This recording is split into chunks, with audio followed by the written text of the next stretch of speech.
Mesdames et messieurs, bonjour et merci de votre fidélité à cette émission, l'invité de l'intégration. Nous recevons aujourd'hui sur ce plateau M. Djegan Ndong. Djegan Ndong est le directeur des ressources animales et halieutiques au département de l'agriculture, des ressources en eau et de l'environnement de la commission de l'UEMOA. Bonjour Djegan. Bonjour. Avec Djegan Ndong, nous allons parler des défis et perspectives du secteur important de la pêche dans les États membres de l'Union économique et monétaire ouest-africaine. L'UEMOA, c'est 5 pays avec façade maritime et 3 pays sans façade maritime, mais qui disposent de cours d'eau intérieurs très importants. Dites-nous, Djegan, comment appréciez-vous le potentiel de production halieutique au sein de l'espace communautaire? Le potentiel de production halieutique est extrêmement important dans l'espace et aujourd'hui on l'apprécie à hauteur de 1,5 million de tonnes depuis 2023-2024. Et cette production, pratiquement 80% de production va dans l'alimentation humaine et permet aujourd'hui à 105 millions de citoyens de l'Union d'avoir accès aux produits d'alimentation halieutique. Et la consommation par capita est aujourd'hui estimée à hauteur de 12,4 kg par personne. Ça veut dire que chaque citoyen de l'Union aujourd'hui a accès à 12,4 kg de poissons par an. Cette consommation par capita, quand on la compare par rapport à la consommation par capita au niveau mondial, elle est inférieure parce qu'au niveau mondial, on est à hauteur de 21,3 kg par personne par an. Mais au niveau africain, nous sommes quand même de très loin, on dépasse de très loin la moyenne africaine qui est autour de 9 kg par personne par an. Et dans l'espace ouest africain, la zone subsaharienne, on est à 11 kg par personne par an. Donc, du coup, si on compare la consommation au niveau du continent et au niveau africain, le citoyen de l'Union mange plus de poissons comparé aux autres citoyens en dehors de l'Union. Donc, du coup, cette production, ce potentiel est extrêmement important et positif. Un autre aspect que je voulais souligner, c'est sa contribution par rapport au PIB. Grâce à cette production, aujourd'hui, la pêche contribue à hauteur de 5% du PIB de l'Union. Et 5% de la population active de l'Union aussi est employée par la pêche, par le secteur de la pêche. Donc, c'est dire. C'est un secteur extrêmement important et ce potentiel de production aujourd'hui contribue aux indicateurs macroéconomiques de la région. Justement, 5% du PIB et 5% de la population comme acteurs du secteur de la pêche, on voit toute l'importance de ce secteur. Mais on constate que c'est un secteur qui traverse beaucoup de difficultés, qui est confronté à de nombreux défis. On cite notamment des problèmes de gouvernance dans la gestion des stocks halieutiques, on cite la vulnérabilité environnementale, la pêche illégale non déclarée et non réglementée, le manque d'infrastructures de débarquement, de conservation, de transformation, la faible diversification des produits. Les défis sont énormes. Ces défis, comme on le dit, impactent sur la pérennité des ressources ainsi que la capacité des pays à satisfaire la demande locale et accéder au marché étranger. Aujourd'hui, que fait la commission de l'UEMOA pour venir en appui à ce secteur si important et pour assurer son développement et la sécurité et la souveraineté alimentaire au sein de l'Union?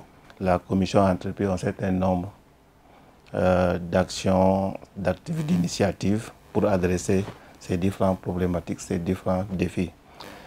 Le premier a été d'abord la mise en place d'un comité d'harmonisation des politiques et législations en matière de pêche, qui est un cadre de dialogue multi-acteurs et qui permet de discuter sur l'ensemble des problématiques et proposer des avis et des solutions à la commission de l'UEMOA. C'est un cadre qui regroupe les principaux acteurs du secteur, les gestionnaires, les directeurs des pêches, les chercheurs et les représentants des organisations professionnelles qui participent au dialogue. Ce cadre a été mis en place depuis 2004.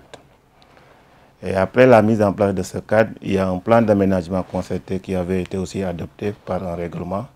Et ce plan compose de plusieurs projets et programmes dont certains ont été mis en œuvre.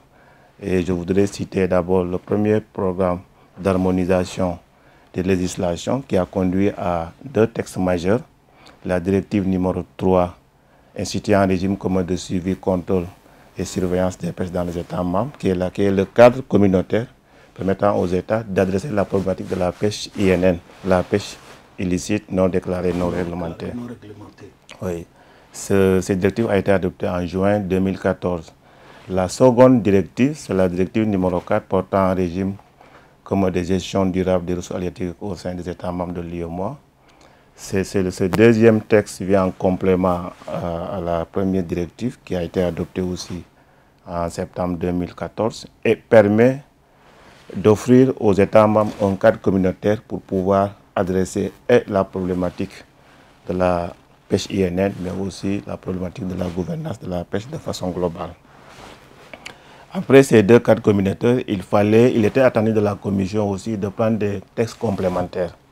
3 projets de décision dont 2 sont adoptés, qui non seulement harmonisent les règles d'accès, les règles d'exploitation et les mesures de gestion, et un 3e texte qui est dans le pipeline d'adoption, qui va passer certainement aux prochaines réunions des collèges. Et là, collège des commissaires de l'UEMOA. Et une fois adopté, la Commission aura pris tous les textes complémentaires pour rendre efficace l'application de ces 2 directives. Et grâce à la revue, aujourd'hui, on voit que les États sont à plus de 80% de l'application de ces directives. C'est dire que nous avons tous l'arsenal juridique communautaire et les efforts des États cumulés aujourd'hui permettront vraiment d'adresser l'ensemble de ces problématiques. L'autre élément après l'harmonisation, je passe maintenant au projet régional d'évaluation de ressources halieutiques. Pour gérer une ressource, il faut la connaître. Je le dis souvent. Tant qu'il ne connaît pas la ressource, tu ne peux pas la gérer. C'est la raison pour laquelle la Commission de 2012 à 2016 a financé un projet régional qu'on appelle dénommé Projet régional d'évaluation des stocks halieutiques, PRECH, qui a été étendu même au-delà des pays non membres de l'UEMOA. Parce qu'on avait, dans ce projet, il y a la Mauritanie qui a pris part, il y a aussi le Ghana au niveau de la zone du Golfe centre-ouest de Guinée, il y a le Ghana qui a participé.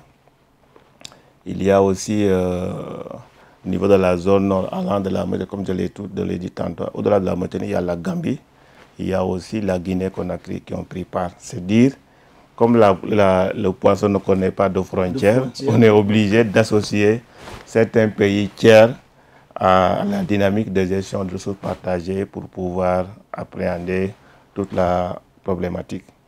Ce projet a permis non seulement de connaître le potentiel halieutique de la zone et a permis d'identifier l'ensemble de ressources partagées.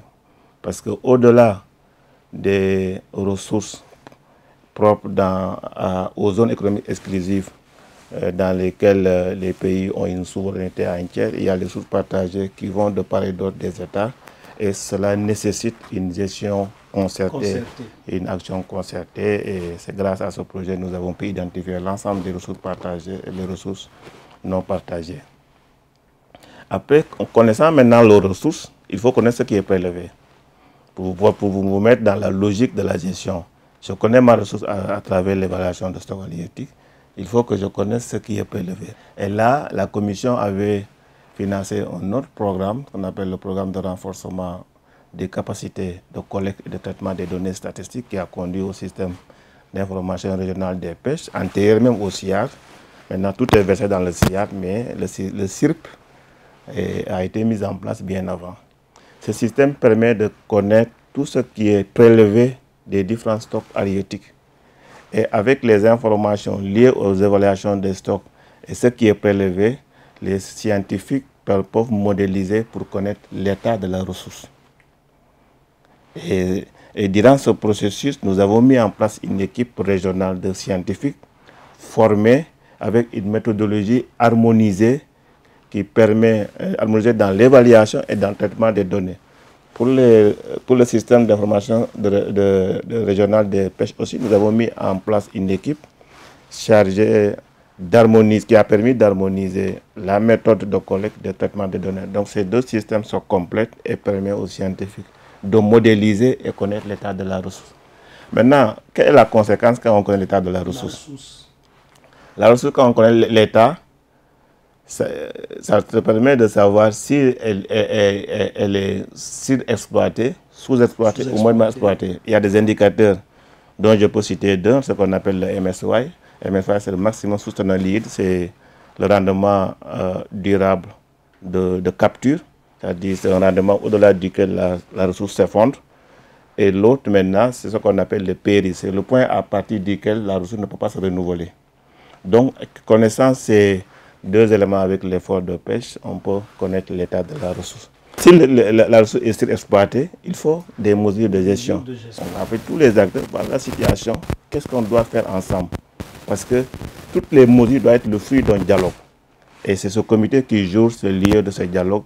Et à la fin du dialogue, on doit convenir à des mesures. Je peux donner des exemples de mesures.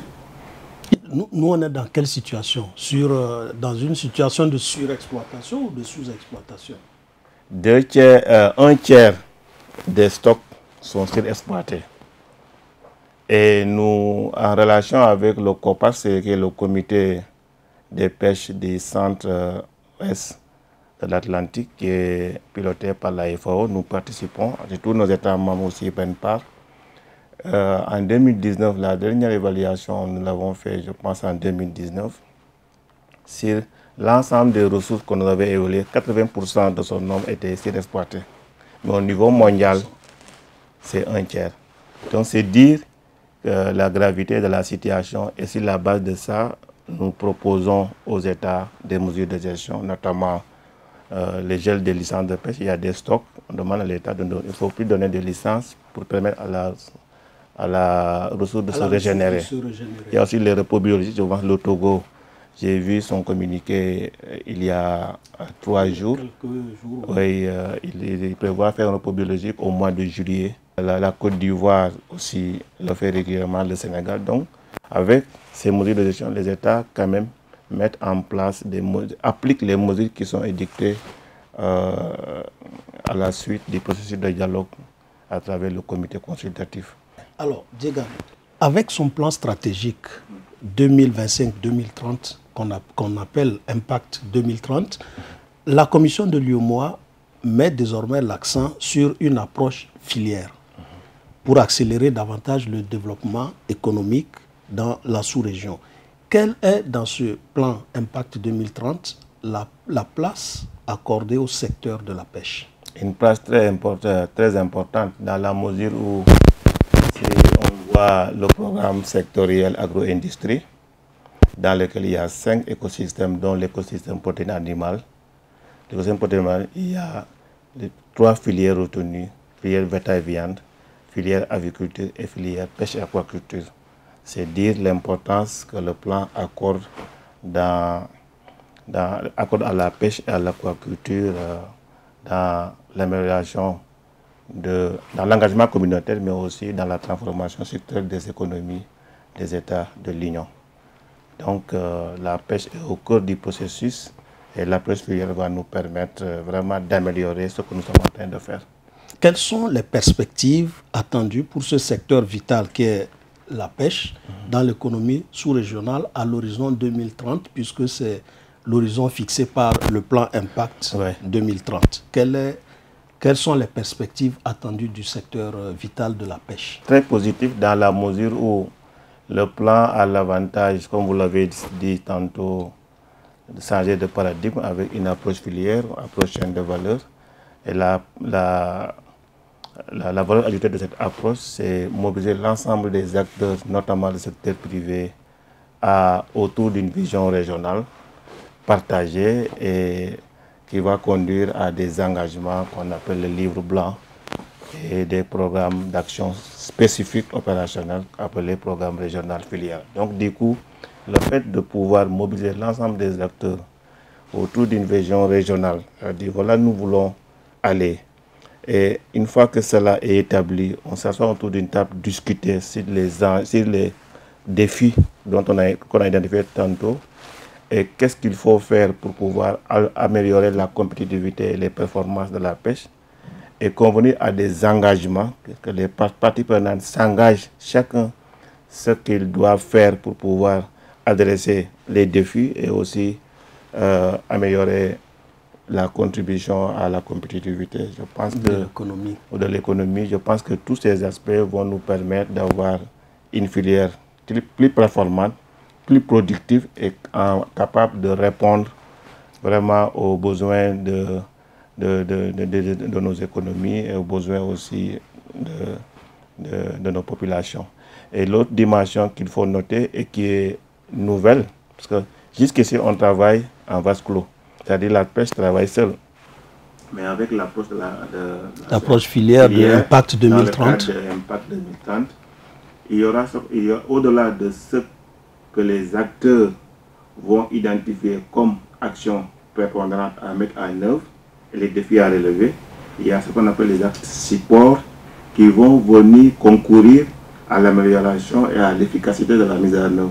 Je veux dire tout ce qui est lié au transport, qui va permettre non seulement de connecter les zones de débarquement au marché, exactement, et réduire aussi les coûts de production liés à la logistique, à l'énergie. Tout cela va contribuer à la performance de la filière de façon globale.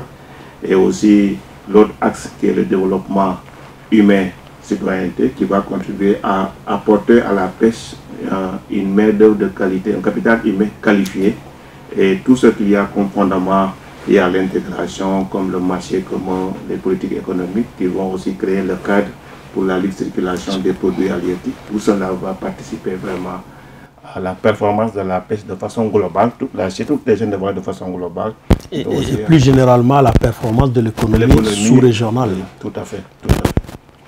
Merci Diegan, merci d'avoir accepté de répondre à notre invitation pour parler d'un sujet aussi important que le secteur de la pêche pour l'économie de la sous-région. Merci beaucoup, merci, ça fait un plaisir pour moi.